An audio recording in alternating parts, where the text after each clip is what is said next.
Well, guys, this is huge right here. This is big. Now, back in January of 2021, I got off Facebook. I got off Twitter. I shut down those accounts. Now, I did come back to Twitter when Elon Musk actually bought it because the censorship was over with.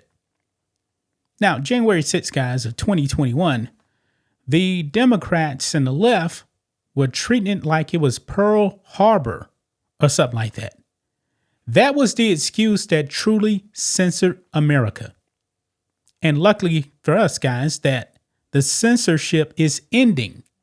President Trump is coming back to the White House, and 4 years of destruction by Democrats and the left, their communist ideas, America has rejected it. A lot of companies, guys, actually bent the knee to Facebook, or should I say companies like Facebook and Twitter. They bent the knee to the left and the Democrats. The censorship, guys.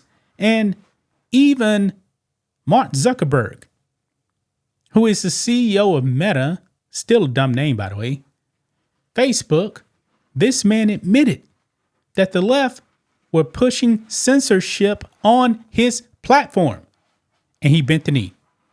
He's come out and he said, man, I reject this, man.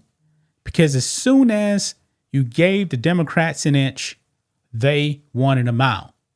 They wanted more censorship, guys. And what happened? Eventually, Zuck said, hey, this is just too much, man. This is too much. We bent the knee way too much. And guess what? Americans got hurt by this. They suffered from this. Folks, this announcement here, man, Zuckerberg, man, he may not come out and say that he's MAGA or anything like that. But there's no doubt about it, guys. He is making America great again by stopping the censorship, the fact checks, all that stuff. I guess he took a page out of Elon Musk's book because Elon Musk is winning big time votes on it. Big time. And Elon Musk is public enemy number one to the mainstream media and the left. Zuckerberg now says enough is enough. And let's go ahead and listen into this clip, guys, because this is huge. Here we go. Hey, everyone. I want to talk about something important today because it's time to get back to our roots around free expression on Facebook and Instagram. I started building social media to give people a voice. I gave a speech at Georgetown 5 years ago about the importance of protecting free expression, and I still believe this today. But a lot has happened over the last several years. There's been widespread debate about potential harms from online content. Governments and legacy media have pushed to censor more and more. A lot of this is clearly political, but there's also a lot of legitimately bad stuff out there. Drugs, terrorism, child exploitation. These are things that we take very seriously, and I want to make sure that we handle responsibly. So we built a lot of complex systems to moderate content. But the problem with complex systems is they make mistakes. Even if they accidentally censor just 1% of posts, that's millions of people. And we've reached a point where it's just too many mistakes and too much censorship. The recent elections also feel like a cultural tipping point towards once again prioritizing speech. Yeah, in other words, man, the American people have rejected the left. And Zuckerberg knows that.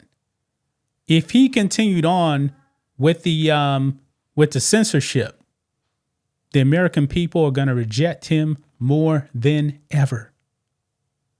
This country, America, man, should not be a communist country, man. Not only is America being made great again, even Canada, because Justin Castro up there, the communist dictator of Canada, is resigning. But let's continue on here, guys.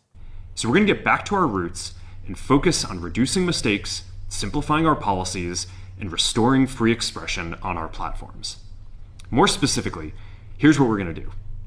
First, we're going to get rid of fact checkers and replace them with community notes similar to X. Ding, ding, ding, ding, ding. Excellent. Because the fact checkers are not fact checkers. These people are left-wing activists that push propaganda. And if you go against the left, then you got fact check. Just like, guys, in the presidential debate, Kamala Harris was lying a lot. The only person that got fact checked was President Trump. And the fact checks were wrong. They were wrong. Trump was right. Kamala Harris was able to spew the very fine people hoax. No fact check. No fact check. Let's continue on. Starting in the US. After Trump first got elected in 2016, the legacy media wrote nonstop about how misinformation was a threat to democracy. We tried in good faith to address those concerns without becoming the arbiters of truth. But the fact checkers have just been too politically biased and have destroyed more trust than they've created, especially in the US. So over the next couple of months, we're going to phase in a more comprehensive community notes system. Second, we're going to simplify our content policies and get rid of a bunch of restrictions on topics like immigration and gender that are just out of touch with mainstream discourse. What started as a movement to be more inclusive has increasingly been used to shut down opinions and shut out people with different ideas, and it's gone too far. So I want to make sure that people can share their beliefs and experiences on our platforms. Third, we're changing how we enforce our policies to reduce the mistakes that account for the vast majority of censorship on our platforms. We used to have filters that scanned for any policy violation. Now, we're going to focus those filters on tackling illegal and high-severity violations. And for lower severity violations, we're going to rely on someone reporting an issue before we take action. The problem is that the filters make mistakes, and they take down a lot of content that they shouldn't. So by dialing them back, we're going to dramatically reduce the amount of censorship on our platforms. We're also going to tune our content filters to require much higher confidence before taking down content. The reality is that this is a trade-off. It means we're going to catch less bad stuff, but we'll also reduce the number of innocent people's posts and accounts that we accidentally take down. In other words, guys, that if you actually made a post that the leftists and the communists disagreed with, they were taking you down. Another primary reason, guys, why I actually got off of Facebook and X. I mean, the censorship, guys, after January 6th, 2021 was outrageous. Even YouTube, guys. I mean, we actually had another channel, which is the Matrix and Roadshow now, that got fully demonetized. It took us over a year to get that channel monetized. And really, guys, it hadn't been the same since. Even here on this channel, we had a video get 18 plus that's been out for a week. And I actually deleted another video because I was thinking the same fate was actually going to happen to that video. Yeah. But anyway, man, let's listen to the rest of this here with Mark Zuckerberg. Fourth, we're bringing back civic content. For a while, the community asked to see less politics because it was making people stressed. So we stopped recommending these posts. But it feels like we're in a new era now, and we're starting to get feedback that people want to see this content again. So we're going to start phasing this back into Facebook, Instagram, and Threads while working to keep the communities friendly and positive. Fifth, we're going to move our trust and safety and content moderation teams out of California, and our US-based content review is going to be based in Texas. Wow. That's huge right there. Because in California, it's run by the left. They will censor everything, guys. Remember, Elon Musk took X out of California. Moved it to Texas, man. We actually had more diversity of thought over here in Texas, even though we are a red state, a very conservative state. But still, even Zuckerberg knows that he can't trust the communists in California. I'm wondering if Zuck is actually going to pack up and move out of California himself. I'm very curious about that. We actually have to see about that. But let's finish this off. As we work to promote free expression, I think that it will help us build trust to do this work in places where there is less concern about the bias of our teams. Finally, we're going to work with President Trump to push back on governments around the world that are going after American companies and pushing to censor more. The US has the strongest constitutional protections for free expression in the world. Europe has an ever-increasing number of laws institutionalizing censorship and making it difficult to build anything innovative there. Latin American countries have secret courts that can order companies to quietly take things down. China has censored our apps from even working in the country. The only way that we can push back on this global trend is with the support of the US government.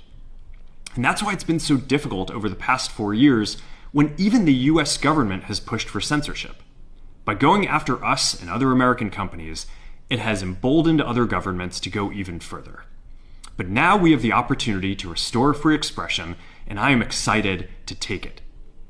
It'll take time to get this right, and these are complex systems. They're never going to be perfect. There's also a lot of illegal stuff that we still need to work very hard to remove.